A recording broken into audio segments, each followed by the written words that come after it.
to our very first episode of the Barber Mentor.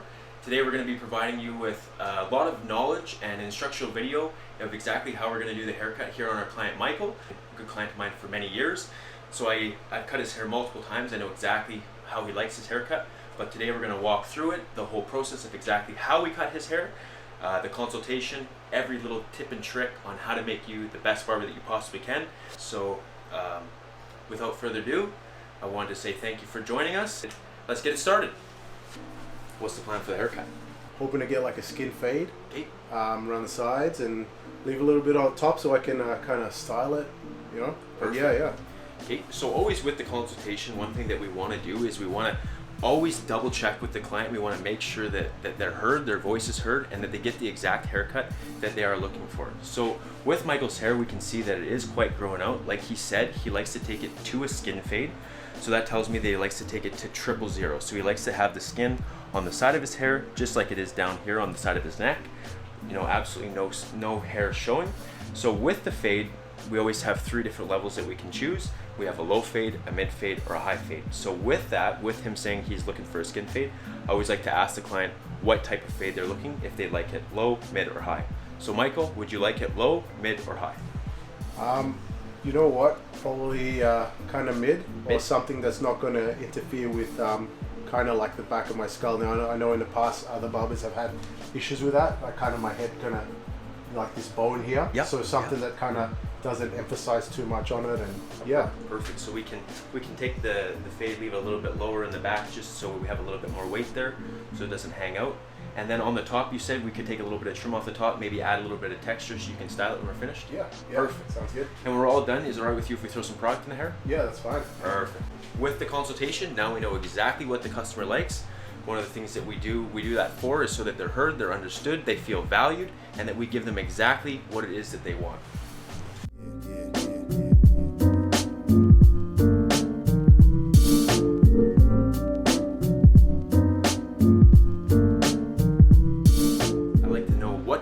So we're going to be doing a bald fade. So first thing that I'm going to do is I'm going to start with my 1.5 guard, and the reason why I'm going to start with this guard is because I'm going to take all the weight away. So I'm going to take all the bulk off with this. This is what's going to remove it. And when I use this guard, I pick it up out of my tray and I put it on my clipper, and I make sure that I spray it with clipper side, the clipper and the comb with clipper side in front of my client, so that my client knows that I'm using clean tools on their hair just for cleanliness and safe sanitary practices. So first things that we're going to do is we're going to take our 1.5 guard and we're going to bring it all the way up. I'm going to take a bunch of weight out, so I want to bring my weight past the temple.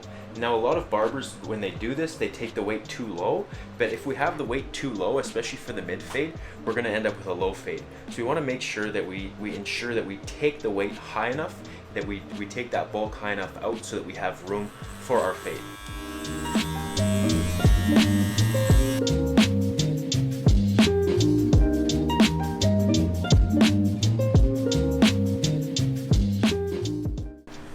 Next up, what we're going to do is we're going to set our zero line. So this is going to really be our basis for our fade, because this is going to set our foundation for exactly where our fade's going to be. So we want to make sure that when we set our guideline, that our lines on both sides are exactly equal, so that both sides of our fade get the equal amount of fade and not one's higher or one's lower than the other one.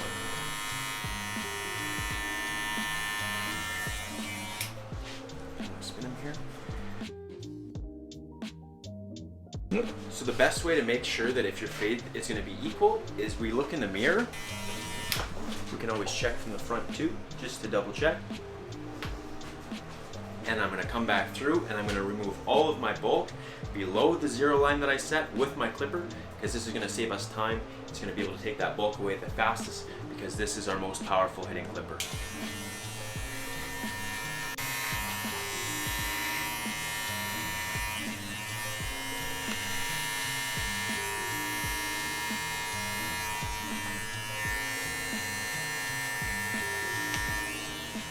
Now once I have that bulk removed with my clipper, I'm going to move to my trimmer, which is a 00, and I'm going to take it down even a little bit shorter, and this is going to prep it before we use our 000, which will be our balder. So like always, we're going to spray the clipper down. We're going to make sure it's nice and clean before we use it on our client.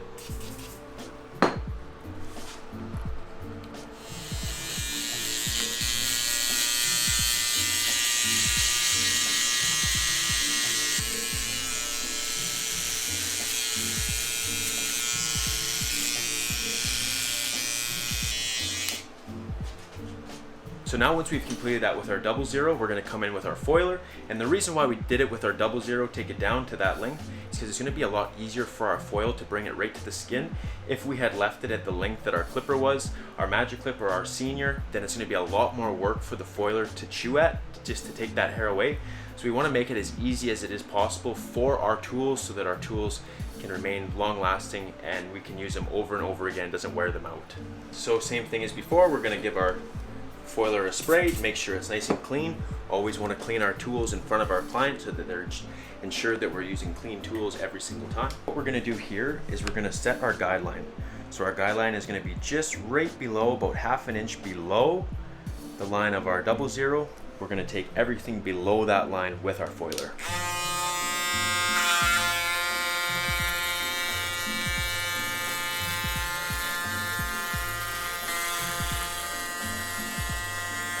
I have a definite line that I can see, so everything below that line is going to be balded out.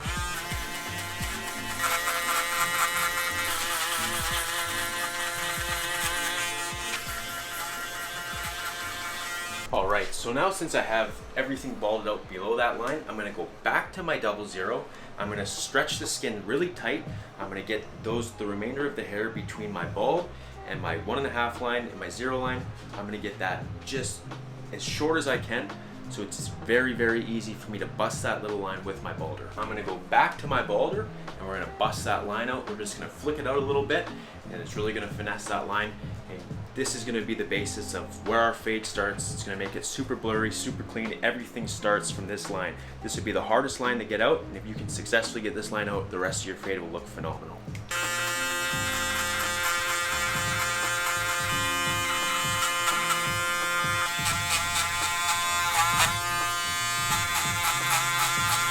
So now we've successfully gotten our bald line out, we're gonna cut the top of the hair. And the reason why I like to cut the top of the hair now, the hair is gonna get a little bit longer here. Let's just say, for example, we have a client that has come in with a hat on. And with the hat being worn around their hair, it can kind of mess the hair up a little bit and it can really cause it to have, you can have an uneven fade. So that's the reason why I decided to cut the hair at the top at this time, is to wet the sides. We can get the sides nice and wet, the top nice and wet, and then we can kind of just shake the hair up here. Once we blow dry it, then the hair will all stand out nicely, and then that's how we can get the most consistent fade time and time again, is by making sure that we have done the prep work for a successful fade.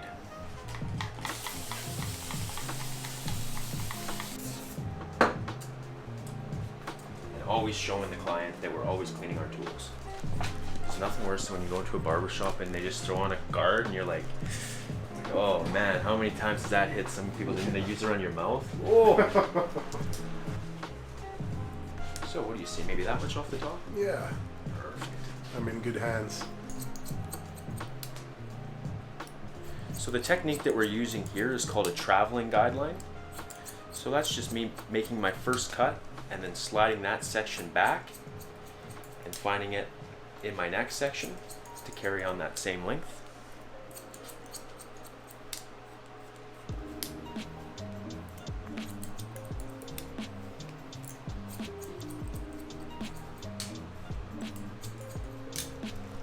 So one thing that I always do is, while I'm cutting my client's hair, I know that I always have risk of hair flying and it landing on their face.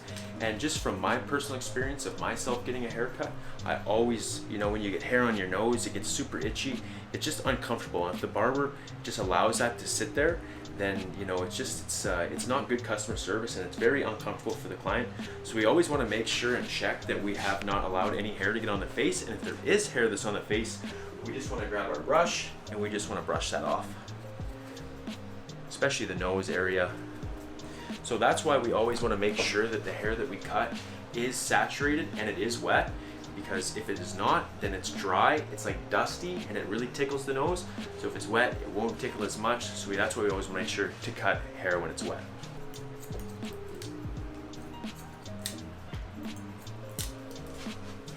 Alright, now since we've completely cut the top of the hair, I'm confident with the length that we have, but we always want to double check and we want to make sure that it's all even. So the technique that we're going to be using is called cross-checking, and I'll show you exactly how that's done. So So I want you to remember that this haircut is not about you. This haircut is completely about your client.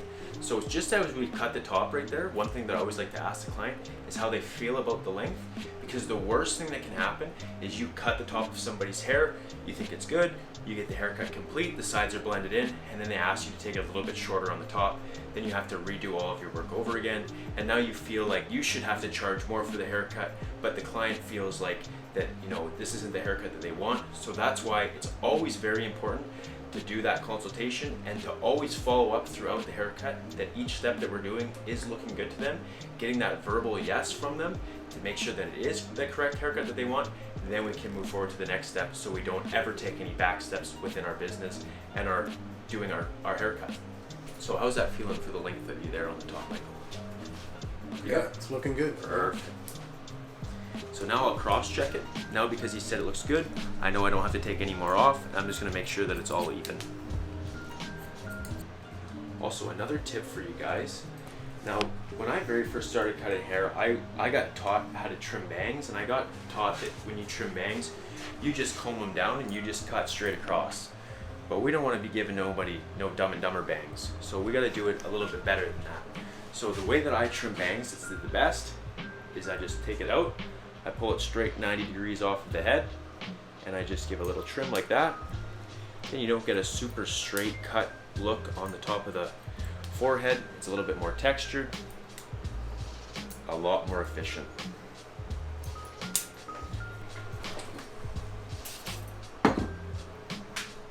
Now I know that he styles it and likes to wear it up.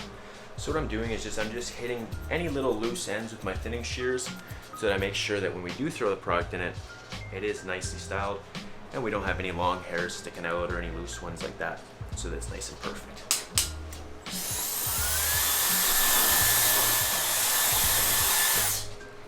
Alright, so after that step's done, we're going to move to blow drying the hair. And what I'm going to really focus on here is I'm not going to focus on blow drying the top, because I know that in the process of doing my fade, the top will dry naturally just with the air. So I just really want to focus on drying the sides, because that's what we're going to get into with the fade. I want to make sure that hair is super dry, it's sticking off the head, so I got a really nice canvas to do my fade on.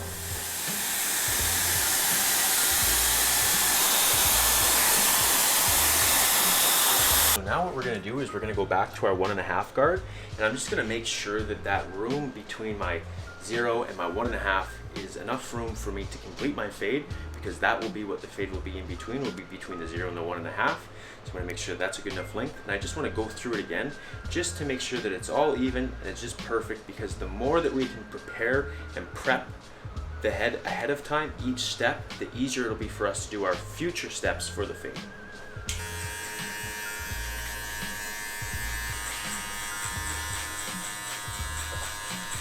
Now once you have that complete, then what you're going to do is you're going to come into your 0.5 all the way open. So that's a 0.5 no guard, all the way open. I like to close it just a little bit so the teeth grab. And now we're going to make our next line, and our next line, our guideline, is going to be exactly between the 0 and the 1.5. So I want to have halfway between here.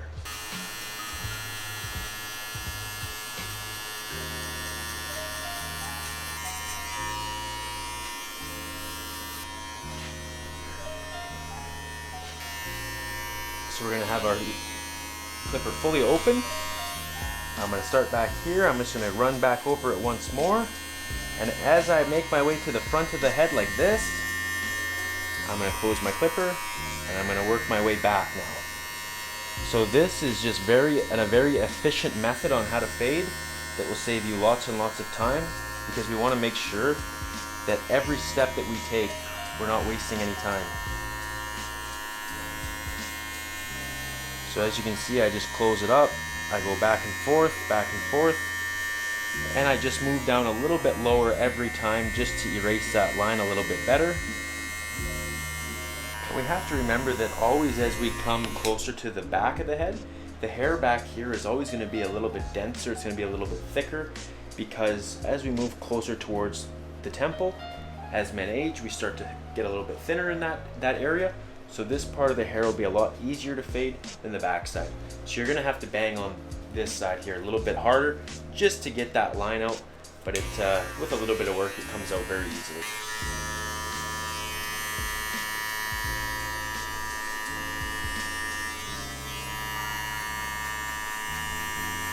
And you guys, you know, doing a fade is more than just looking at the haircut. It's a lot of different things. It's feeling your clipper cutting the hair. It's listening to your clipper when it's cutting the hair. It's, you know, it's a lot of these different things that you get to learn over time that you could, you know, it takes all of these different senses to give yourself, to give the client the best fade that you possibly can. And the one thing I love about listening to my clipper cut the hair, because if there's a certain, you know, dark spot or something that I'm having a hard time getting out and I'm not sure what guard to use, I always just, you know, be precautious and open my guard up a little bit more than I have to, but then I just listen to see if it's cutting. And if I can hear it cutting, then I know that we're at the right length.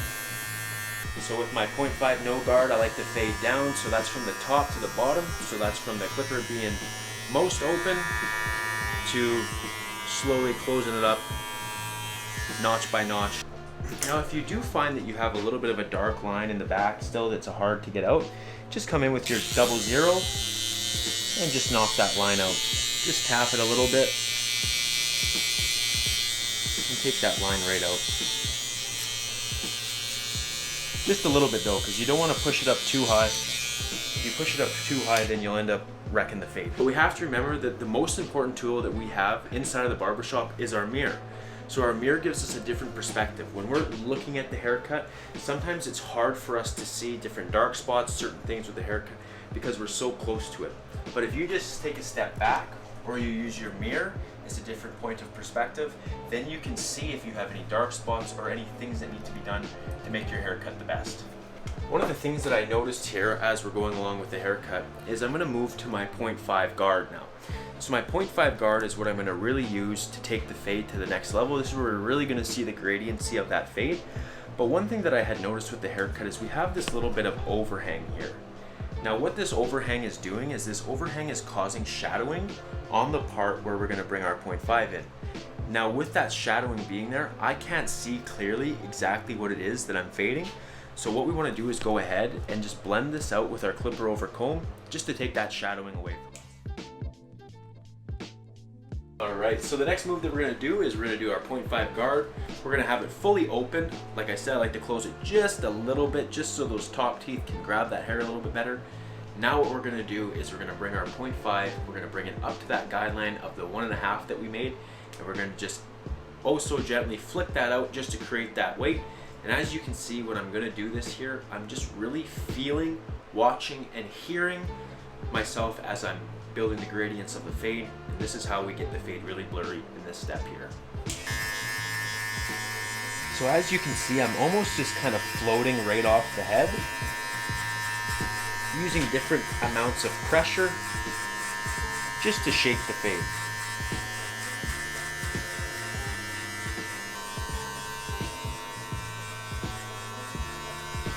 Now just like before, we're going to close it up a little bit,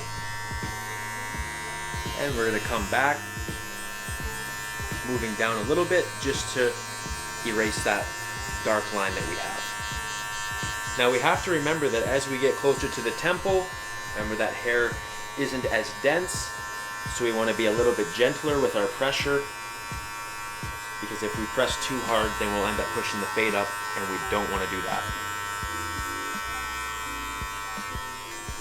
And just really work on getting this dark line out. So as you can see, I'm closing it up and I'm using the corner of my clipper. We can really hit a specific dark spot that we want. So I always play around from opening my clipper up and closing it to just working out any little dark spot that we may have. Really building that weight. And we're just floating off the head and up into our 1.5. So that's why we put that 1.5 guideline, so that I know exactly where to bring my 0.5 guard up. We get to the back, close it up a little bit more, and work our way back to the front, erasing that dark line that we have. Once we get to the front, we close it up a little bit more and work our way back.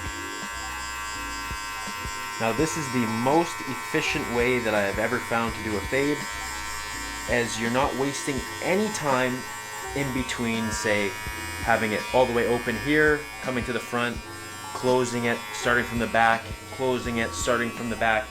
When we do that time and time again, if you just think about it in your entire barbering career, if you were to do that every time, say over 10 years, how many haircuts would that add up as?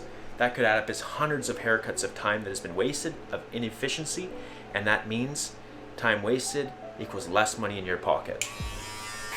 So one thing that I always like to do is I like to work in 3 sections of our fade. We do the sides, and then we do the back. So we always want to work in 3 sections, not back and forth, back and forth. It takes too much time, 1 section at a time, and I always find that 3 sections works the best. So now, one thing that we always want to do after we finish our 0.5 is we just want to run through the haircut. We just want to make sure that we don't have any dark spots. If we do have any dark spots on the haircut, we just want to go in, slightly detail those out.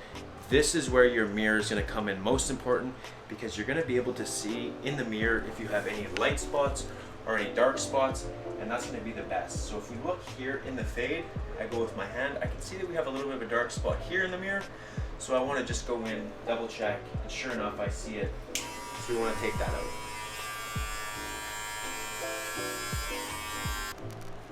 The best way that I have found for you to check to see if your fade, if the gradient is nice and equal, is to get below the fade.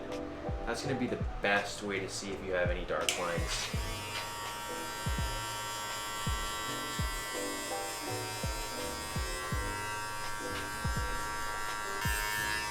Alright, so now this is one of my favorite parts of the haircut, because this is where the whole fade comes together. So now what we're going to do is we're going to switch out our 0.5 for our number 1 guard, and just like I said before, we always want to clean our guards, make sure that they're nice and clean. We want to spray them with our disinfectant, clipper side or alcohol. And once we do that, we're going to go away from our fade brush, because now we're into building weight. We're not worrying about fading certain different types of gradient that's really close to the skin. We're going to get rid of that, and we're going to move to our comb, because now we're building weight. We have to be able to comb through the hair. So with my 1 guard, just like usual, I always like to start out with it all the way open, close it up a little bit just for it to grab, and now we're going to come in and we're really going to build the weight of the fade. So same thing as before, I'm listening, I'm feeling, and I'm seeing, and I'm just floating right off the head so that we can create that nice boxy fade. Now if you've done everything right up to this point, your fade will just really start to pop here. So we want to remember that we always are letting our clipper do the work. I'm not forcing, I'm not using a lot of pressure on his head. I'm just letting the clipper do all the work. Alright, so once we've done that, now we can see with just that 1 guard, like we could pretty much say like the fade is pretty much complete. 2 most important parts is going to be our bald and on our 0.5 no guard and our 0.5 guard. Once we get to the 1, that's when that weight of that fade gets built so easily, and now we can just move to a straight clipper over comb. We're going to be using a blending comb, and the difference between a blending comb and a cutting comb is pretty much the width of them, and the teeth are a lot closer together. It's much more narrow, so it's going to be a lot easier for ourselves to get that nice, clean, consistent blend from our really short hair to the weight on the top. So this technique is called clipper over comb. So what I'm doing is I'm just finding the short hair that we cut, and I'm just matching it up with the longer hair on the top. So one of the biggest mistakes that barbers make, that I found over my years of experience of myself cutting hair and myself teaching barbers how to cut, is that if you can't get a certain problem on the haircut out at that specific time, you would just say, oh, leave it and come back to it. And that's the worst mindset that you can have, because if you just leave that problem and come back to it, it's still going to be a problem there for you later on. So whatever the difficulty is you're dealing with the hair at that moment, you want to make sure that it's complete and it's done to the best of your ability before you move forward, so that you never have to go back and fix any of the work that you had done steps before. So the tip that we're going to use for you to help get those dark lines out is obviously going to be your clipper. You go back through with your clipper to get those dark lines out, but one of the easiest things is going to be is your thinning shears. So you want to use a mustache comb, one of your smaller combs, sectioning comb, and your shears, and we're just going to come in, we're going to tilt the head sideways, And we're gonna see where any of those dark spots are. As we can see, we have a dark spot here, we have some inconsistency here, and we're just gonna blend those together with our thinning shears. So you see how that just takes that dark line right out? Boom. Now that's a blurry fade. Like I had to suffer for a year and a half until you started doing this again. I'm like, thank Christ he's doing this again. 'Cause I need to feel good about myself, man. I need a fresh out. Tell you. What we're gonna do here now is we're gonna hit his C cups. We're gonna hit them with our 00, and then we're gonna just line them up a little bit. We want to make sure that we don't push this back too far. We just want to tap it just a little bit, just to add some definition. Because I'm gonna hit this afterwards with a razor. Now, one thing that I love to do with my trimmer that I noticed that it is tricky, but with enough practice you can get a good handle on it. Now, if we look at the haircut, we can see that it's kind of ridging out a little bit. Now, what I'm going to do is I'm going to come behind, see the silhouette of the haircut, and I'm going to freehand any little loose hairs that may be hanging off. And get that haircut nice and boxy. I'm going to give you guys a really good tip here, which is going to increase your tips, it's going to increase your client retention, and it's going to help you get ready for your next client. So what we like to do is if I'm doing a beard or no beard, regardless of whatever it is, include it in the service. I'm going to add a hot towel. Now what that is it just increases the value of the service. It's a lot more relaxing for our client, and it gives us a little bit of time to tidy up our station and get it ready for our next client to come in. As we know that we're completely done the haircut, we don't have to use any of our tools again. So what we're gonna do is we're gonna kick him back, we're gonna throw the hot towel on, and then after the hot towel's done, we're gonna line up his edges. That's for pretty much the reason why we're gonna use the hot towel. But like I said, it's pretty much to buy us some time to tidy up our tools and to give our client a better experience. Okay, let me know if this is too hot for you. Yeah.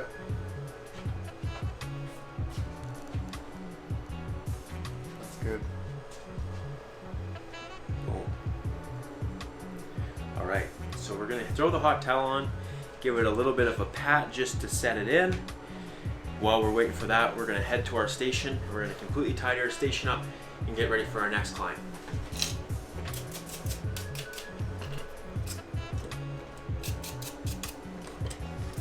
One thing that I always like to do is while we're waiting for the hot towel is we're gonna put in a new straight razor, because we always do our straight razor work afterwards. So we're gonna put in a new straight razor, and we're gonna get it nice and prepped and ready for him for when that hot towel comes off.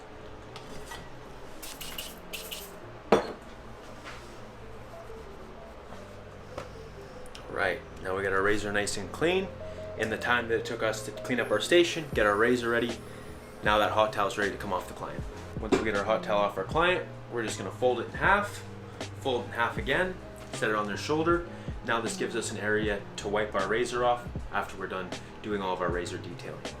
So I'm gonna hit the C cups just to really make it pop a little more. Get a nice straight line on our lineup, and then hit our C cup.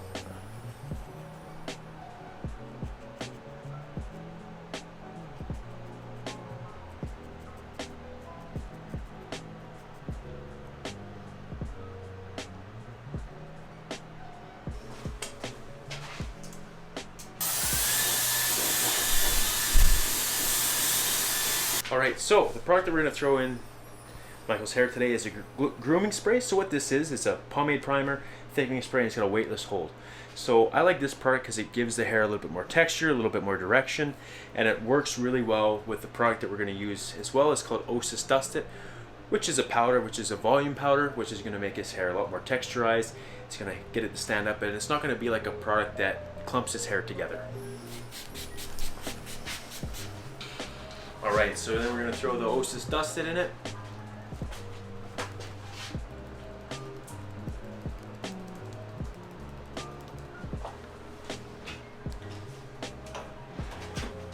I like to use a diffuser head on the top of the hair because it just adds a lot of texture to the hair. It gives it a different style that your fingers wouldn't be able to.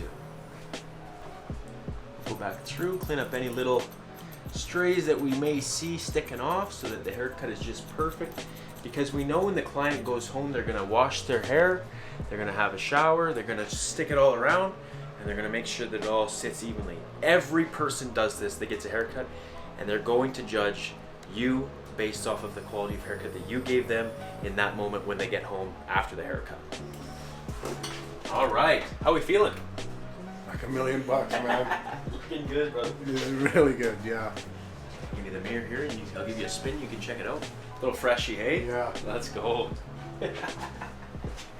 Oh, you're a year overdue. Oh.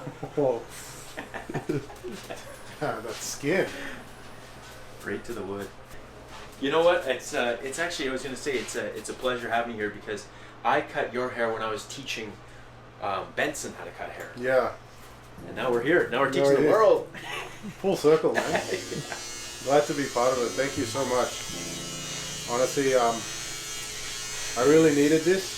Really needed to reconnect and kind of do this for myself, but also to be part of it and know that, you know, a few years down the road something's gonna explode, and right, it's gonna be like, yeah, I was in that chair. It's pretty sweet. The first video. Yeah.